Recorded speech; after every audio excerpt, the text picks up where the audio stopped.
London. On a cold April morning, I found myself once more in the familiar rooms of Baker Street. The fire crackled cheerfully in the grate, the familiar scent of Holmes's tobacco coiled through the air, and I, ever the willing companion to his extraordinary mind, was at ease in my chair. Yet as I watched him, bent forward in his dressing gown, eyes half closed and fingers stapled together, I knew his thoughts were far from idle, for my friend Sherlock Holmes found his greatest solace not in comfort, but in the labyrinth of mystery. Watson, I perceive from your patient posture that you are prepared to endure one of my little lectures on the art of deduction. Ah, Yet I beg you, hold your curiosity, for I expect a visitor whose case may prove more edifying than any demonstration upon the ash of a cigar. You astonish me, Holmes. You speak as though you have already examined this unseen matter. How can you divine the approach of a visitor when we have had no word from the outside world since last evening? My dear fellow, you overlook the telegram upon my desk. Its brevity is that of a man pressed by anxiety. Its bold strokes betray one more at home with command than with the pen, and its insistence upon secrecy hints at the weight of scandal. Even as we converse, I hear the carriage drawing up outside. There, Watson, our visitor has arrived. Indeed, Holmes's words were scarcely spoken when a firm knock rattled upon our door. Mrs. Hudson ushered in a tall gentleman of grave appearance, his step marked with haste, his face clouded with care.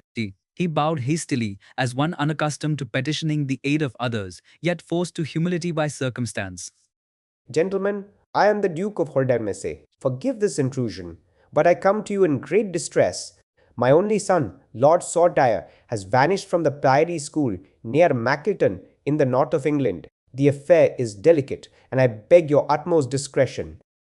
The name was not unknown to me, for the Duke's political station was of the highest, that his influence immense. That so exalted a figure should stoop to seek aid in Baker Street spoke volumes of the crisis that beset him. Pray be seated, Your Grace. You could have summoned the entire machinery of Scotland Yard to your service. Why then, come privately to me? Because, Mr. Holmes, I fear scandal. My boy is but 10 years old, yet he is the heir to my estates, my name, and, should Providence decree, to far greater honours. If word of his disappearance were bruited abroad, the matter would become the talk of every club and paper in London. Already the whispers of servants may have spread, and I am desperate to recover him quietly, before the world makes sport of my household tragedy. Your caution is understandable. Now tell me the particulars. When was the boy last seen? On the night before last, he was in his chamber at the Priory School, a most reputable institution under the direction of Dr. Thornycroft Huxtable. In the morning, his bed was found empty, his window open, and upon the grass outside the marks of small feet leading away into the night. He has not been seen since. And there were no signs of violence, no ransom demanded. None as yet. The matter is most perplexing. His bicycle, which he was permitted to use under supervision, was also missing. The countryside has been searched, but not a trace of him has been discovered. Curious. A boy of 10 upon a bicycle could scarce have gone far unaided. Yet you are certain he departed of his own will? Certain I cannot be. Dr. Huxtable, who has taxed himself beyond his strength in seeking the child, believes he may have been lured away or abducted. But by whom and for what purpose I cannot conceive. One of the child's mother, forgive me, Your Grace, but is she living? The Duchess and I are separated. She resides upon the continent, and I do not believe she has been in correspondence with the boy of late. Yet the thought did cross my mind, and I cannot wholly dismiss it. Separation of parents often leaves cracks through which mischief may creep. Did the boy ever attempt to flee his schooling before? And never, Mr. Holmes. He was of a gentle and dutiful nature, fond of his companions and respectful to his masters. This disappearance is as sudden as it is inexplicable. And what of the staff? Did no one hear his departure in the night?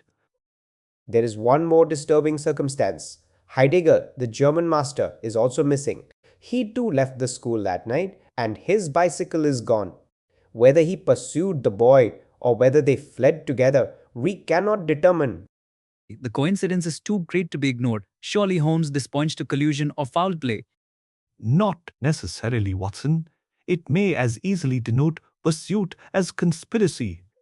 But we must not build theories before we have data. Tell me, Your Grace, why you delayed in calling upon me.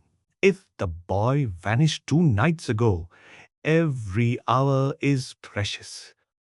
Hmm, Doctor, Hubstable himself came to London yesterday to consult you, but he was so overcome with exhaustion that he collapsed at the railway station.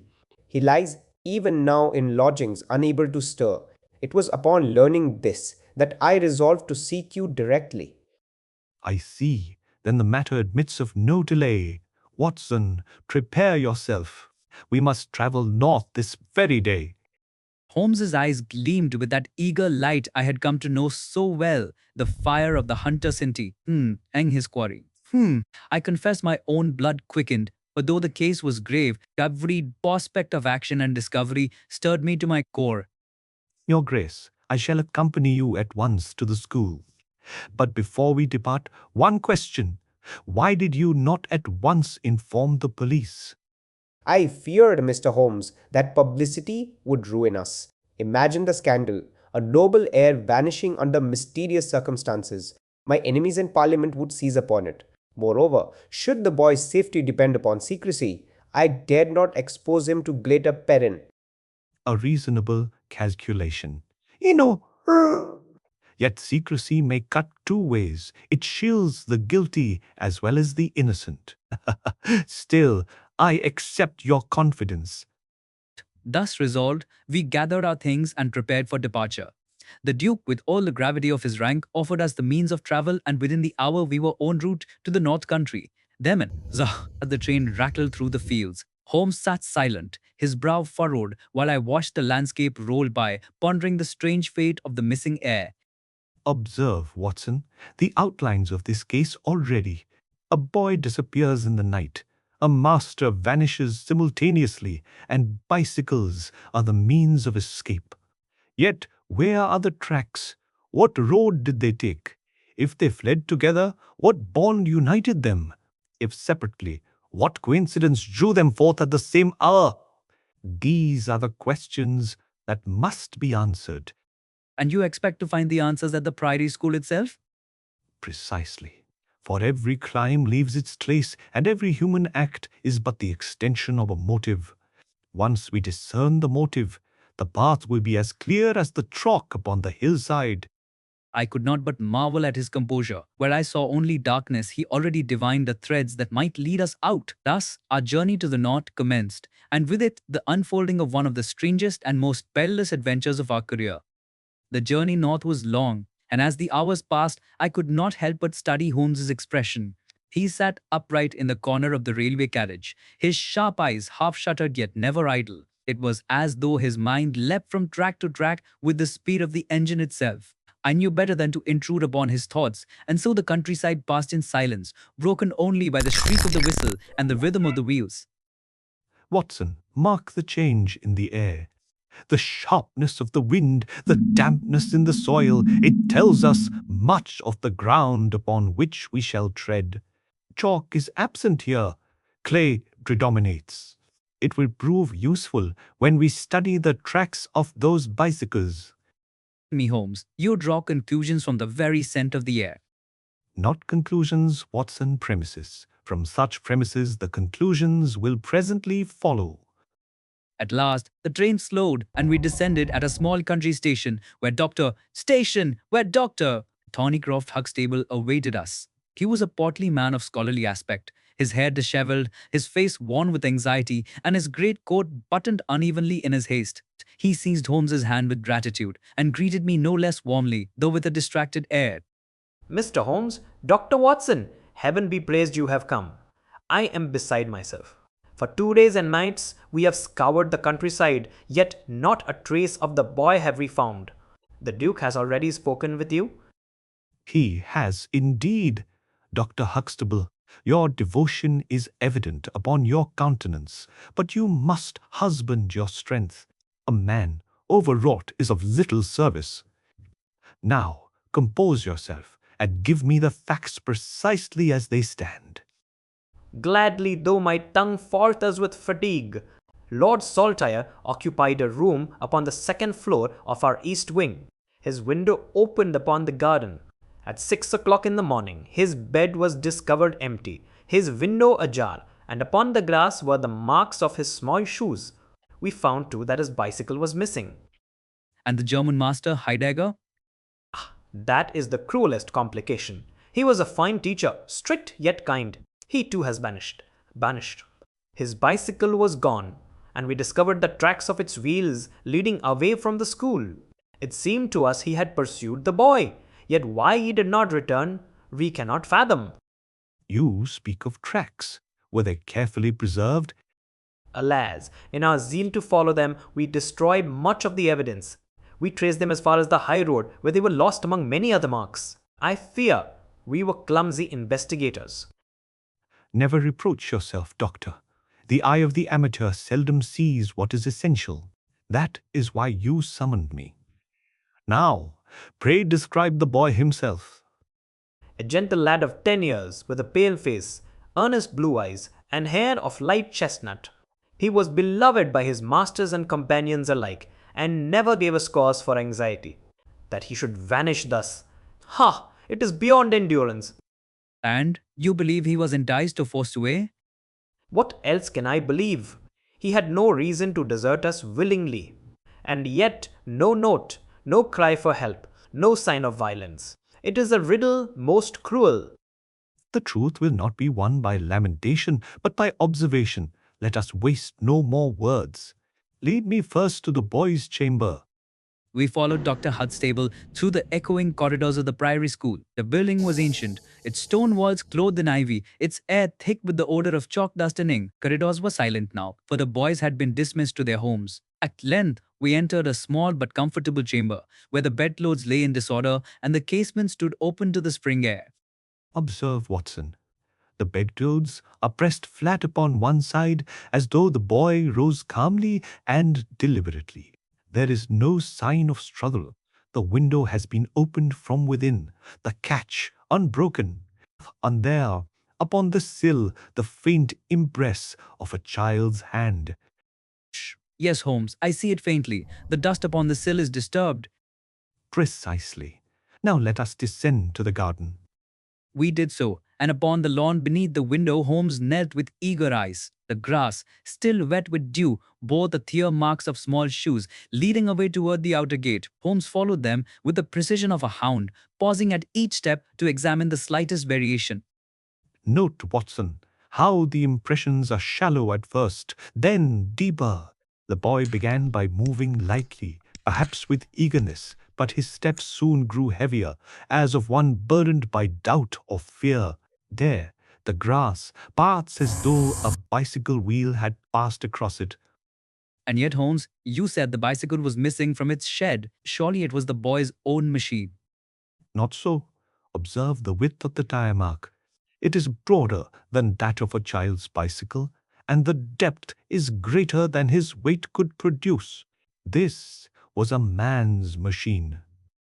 Then the boy did not ride forth upon his own cycle. Another followed or preceded him. Just so. Come, let us trace it further. Across the lawn and through the gate the tracks continued until they met the high road. Here, indeed, many waves had passed and the traces were confused. Yet Holmes stooped again and again, measuring with his compasses, noting the peculiar zigzag of one tire, the narrow groove of another. His patience seemed inexhaustible, his senses keener than those of any huntsman upon the moor. Mr. Holmes, I fear you will find nothing. These roads are much travelled, and we have already scoured them. Fear nothing, Doctor. Every wheel has its character, as individual as the tread of a man's foot. This mark, for instance, see how it swerves to the left every few yards. It tells me the rider sits unevenly, perhaps from a weakness in one limb. Should we come upon that bicycle again, I shall know it as I know your face. Your powers astound me, Holmes. Where I see only confusion, you discern order and meaning. It is but the art of noting small things, Watson, and placing them in their due relation. Now, Doctor Relation, Huxtable, tell me, what lies beyond yonder ridge? The moor, Mr. Holmes. A wide expanse of desolate country dotted with farms and cottages, but for the most part barren and unpeopled. Beyond it rises the mountains. A moor is both friend and enemy. It conceals, but it also records. The soil takes impressions readily, and the solitude makes strangers conspicuous. We must search it, Watson, and lose no time. Thus we set forth once more, leaving behind the ivy-clad walls of the school. The moor stretched before us, vast and silent, the heather bending beneath the wind, the sky low and grey. Holmes strode ahead, his eyes fixed upon the ground, while I and Dr. Huxtable followed with what breath we could muster. See here, Watson, the tracks divide. One set of wheels turns northward, the other west. Which shall we follow first? The boy's safety must be our guide, which seems the likelier road. The narrower, leading westward. Note how the grass is crushed upon either side, as though a smaller figure ran beside the bicycle. That, I believe, was our boy. Fact. My heart leapt at the thought, though the chill of the moor seemed to deepen. We pressed on, the wind moaning through the heather, until at last the tracks led us toward a thicket of firs. Holmes paused, crouched, and examined the earth with his lens. Here the boy's small feet are clearly imprinted. But observe, Watson, the bicycle tracks cease. The machine was lifted, carried even for some distance. Why? To conceal its trail, perhaps, or because its rider had dismounted with sudden intent. What do you infer, Holmes? That we are upon the threshold of discovery, but more evidence is needed before I commit myself. For now, let us return. The evening draws on, and I would study the map of the district. Tomorrow, Watson, we shall see more clearly. Thus, with reluctance, we turned back toward the Priory School. The wind swept across the moor with a mournful note, as though nature herself bewailed the fate of the vanished heir. Holmes walked in silence, his face set, his eyes alight with the fire of pursuit. I knew then that though the path was dark, the end of it would surely be revealed by his unerring genius. Dawn broke with a thin light that spread over the stone walls of the Priory School and cast a pallor play upon the faces of those within, and then sinking of the life. I had slept but little, for my dreams were troubled by visions of the missing boy, the lonely moor, and the dreadful uncertainty that hung over us. Hung over us! When at last I descended to the common room, I found Holmes already astir, poring over a map of the district, his eyes keen and his manner resolute. Ah, Watson, punctual as ever. I trust you fortified yourself with rest, for today may test both our stamina and our nerves. This moorland, as you see upon the map, extends some miles, intersected by two principal roads. The first runs northward to Ragged Shaw, the second westward to Holdernesse Hall itself. It is along one of these paths that our quarry must have travelled. And you are confident, Holmes, that the boy yet lives? Confidence is too strong a word, but probability leans in his favour. A child, even though frail, is not so easily extinguished from this world, provided he is under some protection. What alarms me most is the silence. The absence of demand for ransom suggests motives more subtle than gold. Our conscience was interrupted by Dr. Huxtable, who entered with a haggard face, his hands trembling upon the back of a chair. Gentlemen, I implore you, delay no longer. The countryside is astir with rumors. Every hour increases my dread. If harm has befallen the boy, the blame will rest upon my head. Courage, Doctor. Blame will rest where it is deserved. The truth is never long concealed. Come, let us once more take to the moor. Watson, bring your stoutest boots and your revolver. Though I do not anticipate violence, one must be prepared. Thus we set forth again into the open country, the morning wind sharp upon our cheeks, the heather swaying in purple waves about us. Holmes strode ahead, his gaze fixed upon the ground, his steps swift and unerring. Dr. Huxtable and I followed, panting at times to match his pace. Here, Watson, is where we turned back yesterday. Observe these marks anew. The bicycle track with the peculiar zigzag continues westward. I now perceive it was pressed deeper in the earth than before, suggesting the rider increased his speed. And here, Holmes, are the prints of small feet beside it. Surely the boys. Just so. See how they falter here, stumble there. He was running, Watson, not walking, running beside the bicycle. That is significant. But why should he run? Why not mount his own machine, which we know to be missing? Because, Doctor, he had no machine. He was compelled to accompany another, perhaps against his will. His own bicycle's absence is part of the mystery, but these traces are plain. But these traces are plain. The boy's small shoes pressed the earth here, here, and here. Then the prints vanish, You are right. They end abruptly at this patch of fir needles. which means he was lifted, carried, or mounted upon the bicycle.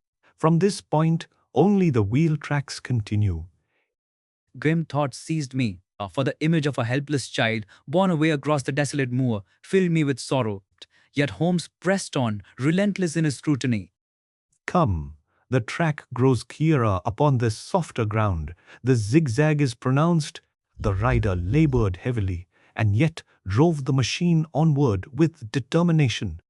For near 2 miles we followed thus, until at last Holmes halted suddenly with a sharp exclamation. Before us, upon the slope of a low hill, lay a sight that froze our blood. Just a man's body, twisted and broken, sprawled among the heather. The bicycle lay beside him, its front wheel bent grotesquely, its frame splashed with mud. Merciful heavens! It is Heidegger, my poor colleague. What cruel fate has overtaken you? I knelt beside the body. The man was lifeless, his face contorted, his hands clenched upon the soil. Dark bruise marked his temple, and his clothes were torn as though by violent struggle. Observe, Watson, the wheel is bent not by a fall, but by deliberate stamping. The bruise upon his temple was delivered by a heavy boot, not the ground. Heidegger was struck down. Murder? Then? Beyond doubt. He pursued the boy, overtook the abductor, and was felled with brutal force. See here the footprints of a man's heavy boots beside the body, and there the smaller prints of the boy once more. The child stood here, Watson. Yes, here, while his guardian was slain before his eyes. Oh, horror unspeakable, that such a crime should occur within sight of our very walls. Compose yourself, doctor.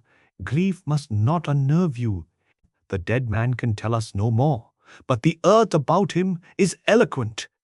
Watson, note the peculiar sole of this boot. See the cross-cut pattern, most uncommon. Should I find its twin upon the road, the owner shall be ours. And the boy, Holmes, what of him? He was borne away still. The tracks of the bicycle continue beyond this hill.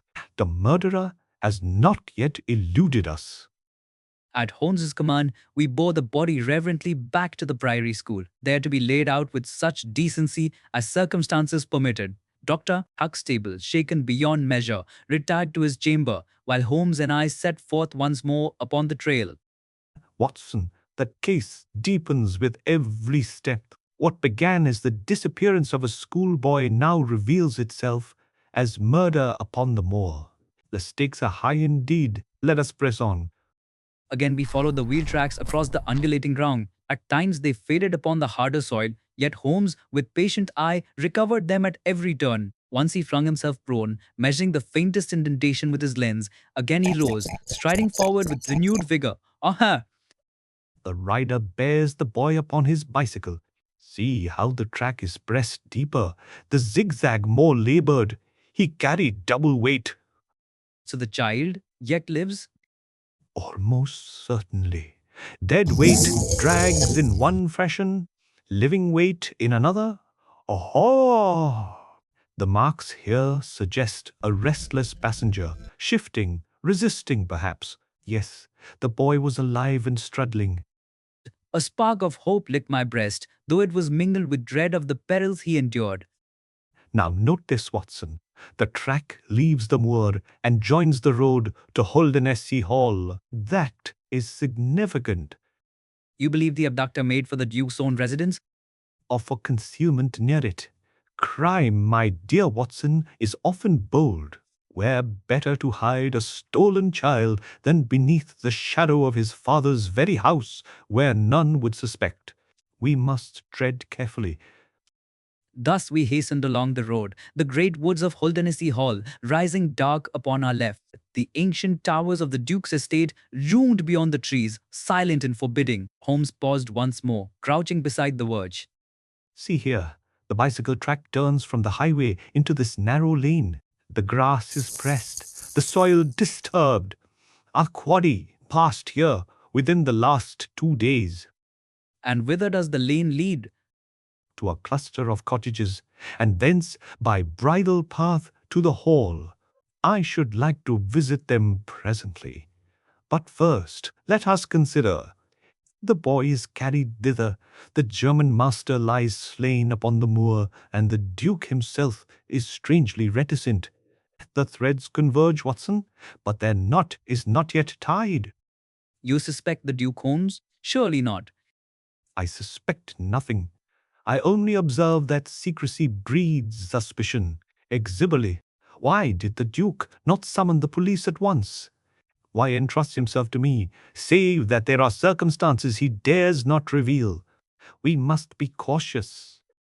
Our pursuit ended with the fall of night, the moor darkening beneath a lowering sky. We returned once more to the school, weary yet stirred by the grim discoveries of the day. As we entered, Holmes spoke in low tones, his eyes fixed upon the fire. Watson, we stand at the threshold of revelation. Tomorrow we must visit Holdernesse Hall itself. There lies the key to this mystery, and there we shall find whether the missing heir lives or lies beyond our reach. His words rang in my ears long after I sought my bed, and my heart was heavy with foreboding. Yet I trusted in Holmes's genius, as I had done so often before, and prayed that his art might once more snatch life from the very jaws of peril. The next morning dawned with a pale sun, its rays filtering through the mist that clung to the moor. Holmes was already dressed and alert when I descended to the breakfast room, his eyes bright with purpose, his manner brisk. The events of the previous day had impressed themselves heavily upon me, yet my friend seemed only the more invigorated by the gravity of the case. Watson, today we enter the lion's den. Holdernesse Hall awaits us, and within its walls lies truth, disguised beneath courtesy. Keep your eyes open, your tongue guarded, and your sympathy concealed. A careless word may betray us. I assured him of my discretion, though my heart was quickened by anticipation. Soon after, a carriage conveyed us through the winding lanes, past cottages with smoking chimneys and fields where the morning frost still lingered, until at last we beheld the stately towers of Holdernesse Hall. Its grey stone walls rose solemnly above the surrounding woods, an emblem of ancient power and present anxiety. Within the gates, liveried servants received us, and we were ushered through halls hung with tapestries and portraits of stern ancestors, until we reached a lofty chamber where the Duke of Holdernesse awaited us. His tall figure was clad in dark attire, his face pale and drawn, yet his bearing retained the dignity of high birth. Beside him stood a younger man of striking countenance, sharp of feature, with restless eyes and an impatient manner. Mr. Holmes, Dr. Watson, I thank you for your prompt attendance. Pray be seated. This is my secretary, Mr. James Wilder, who has shared my anxieties during these dreadful days. Gentlemen, you are welcome. We have scarce slept since the boy vanished, and your assistance is sorely needed. Your Grace, your confidence honors me. But I must be frank. We have already traced the boy's footsteps, and those of the German master. The latter lies dead upon the moor, struck down by brutal force. Dead. Good God. Is it true? Heidegger slain? The Duke's face blanched, and he sank heavily into his chair. Wilder, however, started forward, his eyes flashing with something I could not at once interpret: fear, anger, or perhaps both. This is monstrous, Mr. Holmes. Exo, you cannot mean that murder has been committed within sight of these walls? I mean precisely that, sir. And I add that the boy was present when it occurred. His tracks are beside the dead man's body. My poor child, what horrors has he witnessed? Mr. Holmes, you must recover him at all costs. Ask what you will, command what you need. No price is too great for my son's safety. Price is not my concern, Your Grace. Truth is, truth requires that I ask questions which may prove painful. Are you prepared to answer without reserve? I am. Ask. First, what was your true reason for avoiding the police? You spoke of scandal, but is there no other cause? None, I swear it. The honor of my name, the safety of my child, those alone restrained me. Very well. And Mr. Wilder, what is your relation to the boy? I am his tutor in certain branches of study, and I serve his grace as secretary. My concern is only that of a faithful servant. Faithful servants seldom betray agitation at the mention of crime. Your reaction just now was most remarkable. Sir, you go too far. I will not be cross-examined like a criminal. Peace, Wilder. Mr. Holmes has free leave to question as he will. Then answer this. Was the boy ever unhappy here? Did he express desire to leave? Never, so far as I know. He was content. Hmm. And yet he vanished. That is curious. Watson, make note. When contented children flee, there is usually compulsion. Holmes's tone was deliberate, and I saw the flush rise in Wilder's cheek. The Duke, however, bowed his head with weary resignation. Mr. Holmes, if you possess any clue, do not torment us with hints. Speak plainly. Plainly, then, the boy's abductor must have intimate knowledge of these parts, must have means to carry him swiftly, and must have motive beyond mere ransom. The trail leads toward your estate, not away from it. That fact is most telling. Toward my estate? But who within my household would dare such villainy? That, Your Grace, is what I intend to discover. May I request to see your stables, your outbuildings, and to question your servants? You may. Nothing shall be withheld. Duty. We were accordingly escorted through the vast grounds. The stables echoed with the stamping of fine horses, the kennels rang with the baying of hounds, and the outbuildings were orderly, yet Holmes scrutinized every corner with his accustomed eye. At last we returned to the servants' hall, where the household staff were assembled. Good people, I require but a few questions. Did any of you observe strangers near the hall upon the night of the boy's disappearance?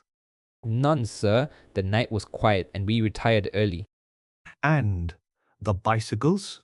Does any man among you keep one? Yes, sir, I keep one, and so does the coachman. But neither left the stables that night. Very well. I thank you. As the servants dispersed, Holmes's gaze lingered upon Wilder, who had followed us with restless step and flashing eye. At length he could contain himself no longer. Mr. Holmes, I resent these insinuations. You cast suspicion upon honest men without proof. Proof is the flower of observation, sir, and it will bloom in due season. Meanwhile, your heat betrays you more than my questions. Insolence.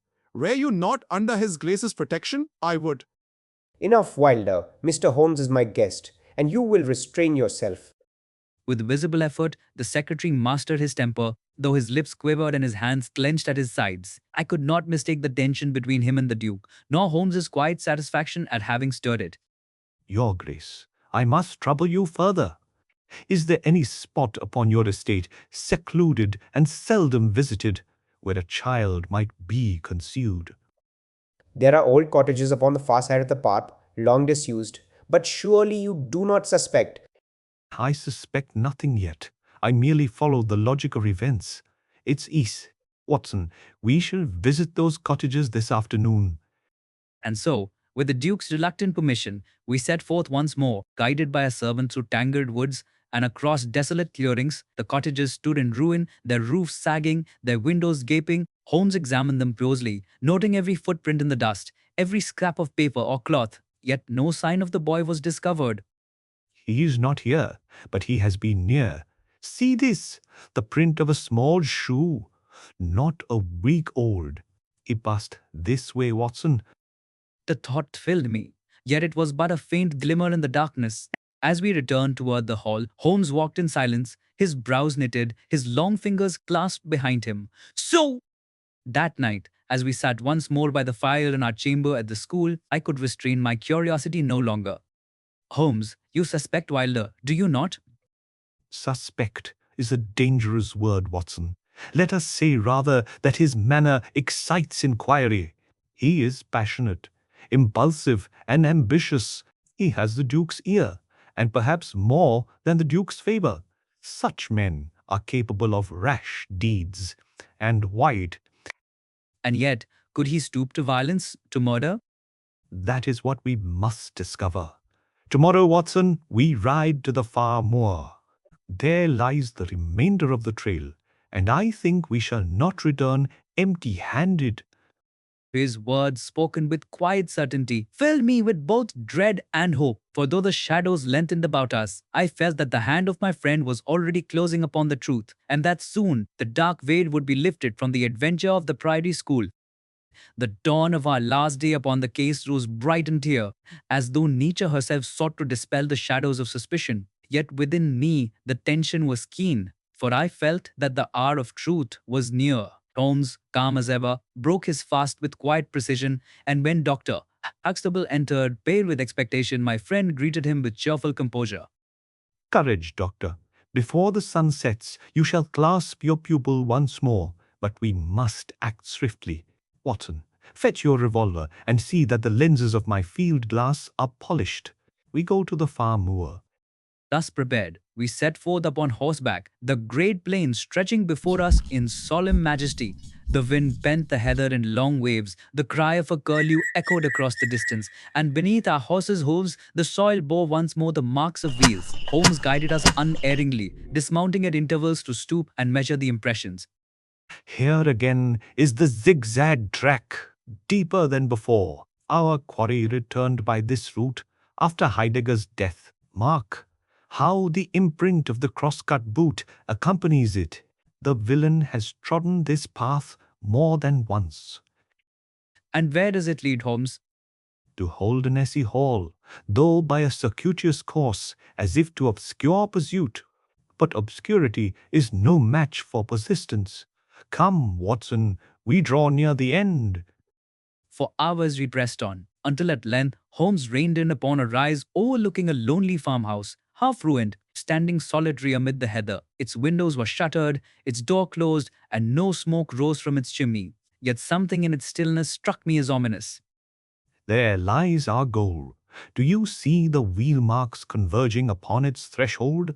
And there, fresh prints of a child's shoe. Watson, the boy is within. My heart leapt, and I reached instinctively for my weapon. No rashness, my dear fellow. Violence is the last refuge. We shall approach with caution. We dismounted and advanced softly. Holmes tapped upon the door, and after a pause it opened a few inches, revealing the startled face of a rustic man. What do you want here? This is private ground. Private or not, we must enter. Stand aside. His tone brooked no refusal. The man hesitated, then slunk back, and we stepped within. The air of the place was foul and close, but upon a rude bench in the corner sat a boy, pale, thin, and trembling, his wide eyes lit with sudden hope as he beheld us. Lord Saltire, thank heaven we have found you. Are you come from my father? Oh, sir, take me away. I am so afraid. The sight moved me profoundly, yet Holmes wasted no time in comfort. He examined the boy swiftly, assured himself of his safety, then turned with cold authority upon the guard. You! Who placed you here, fellow? Speak truth, or it will fare ill with you. I was paid to watch the boy. No more. I know nothing of the rest. And who paid you? Mr. Wilder, the Duke's secretary. At the name, Holmes's eyes gleamed with triumph. As I expected.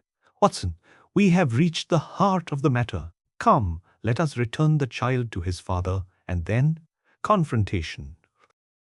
We rode back in haste, the boy clasped before me upon the saddle, and his small hands clinging to my coat. At Holdernesse Hall, the Duke received us with cries of joy, pressing his son to his bosom with tears such as I had not thought a man of his sternness capable of shedding. My boy, my dear boy, what agony you have spared me by your safe return. Mr.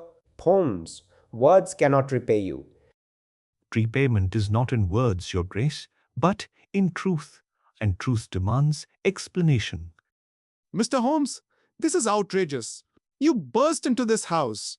You drag back a child who wandered of his own accord. Silence, sir. Your protestations are wasted. The game is up. This man, Watson, is James Wilder, not merely secretary, but the Duke's natural son. The words fell like a thunderclap. Wilder's face turned scarlet, then livid, and his lips trembled with fury. Yet the Duke covered his brow with his hand, and for a moment none spoke.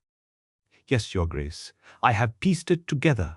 The likeness is plain to any observant eye. Wilder, ambitious and jealous of the heir, sought to supplant Lord Saltire. To that end, he lured the boy from his chamber, promising adventure. Heidegger, loyal master, pursued, overtook them, and was slain. The boy was then hidden in the farmhouse, guarded until Wilder might dictate his terms. Lies, slander. I will not endure it. Endure it, you must, for the evidence is overwhelming. The bicycle with the peculiar zigzag was yours, Mr. Wilder. The cross-cut boots were yours also. The farmer himself has named you as the one who paid him. What say you now? I sought only my rights. Why should that pulling child inherit all, while I, his brother, am cast aside? My father has denied me recognition, though he knows the truth. I would not harm the boy, only frighten him, so that he might be sent abroad, and I acknowledged in his place. Wider, wider. I had hoped your ambition was less vile. Yes, Mr. Holmes, it is as you say. He is my son, though born out of wedlock. I sought to provide for him, but he grew bitter, impatient, and reckless. This crime is his, not mine. Yet your grace must bear some blame. Concealment and indulgence are poor substitutes for justice. Still, the law must take its course. And let it. I care not. I have spoken my heart. He flung himself into a chair, his head bowed, his frame shaken with passion. The Duke turned away, holding his recovered child close, while Holmes stood erect, his eyes stern yet tinged with pity. Your grace, the scandal will be grievous, but it is better than continued deceit. Send Wilder abroad if you will, but let the law be satisfied. The world must know that Lord Saltire is restored, and that justice has not slept. I bow to your wisdom, Mr. Holmes. Do what you must. Only grant me time to shield my household from utter ruin. Time is a luxury, but truth is eternal. Watson, we have done our work. And so ended the adventure of the Priory School. The Duke, chastened and sorrowful, kept his head close thereafter, while James Wilder was sent far from England's shores, his ambition thwarted, his crime half hidden beneath the cloak of noble discretion. As for Holmes, he dismissed the matter with characteristic brevity, though I saw in his eyes the satisfaction of a hunter who has run his quarry to earth. Another case concluded. Watson, you see how trifles, the zigzag of a wheel, the cut of a boot, may open the darkest of human secrets. It is all, as ever, elementary. Elementary to you, Holmes. To me, it shall ever remain the wonder of wonders. Thus, I close my account of that singular affair, recalling with awe how once more my friend transformed confusion into clarity, despair into hope, and silence into revelation. May his name be remembered wherever truth is sought and justice desired, for in the annals of crime there has never been and never will be another mind like that of Sherlock Holmes.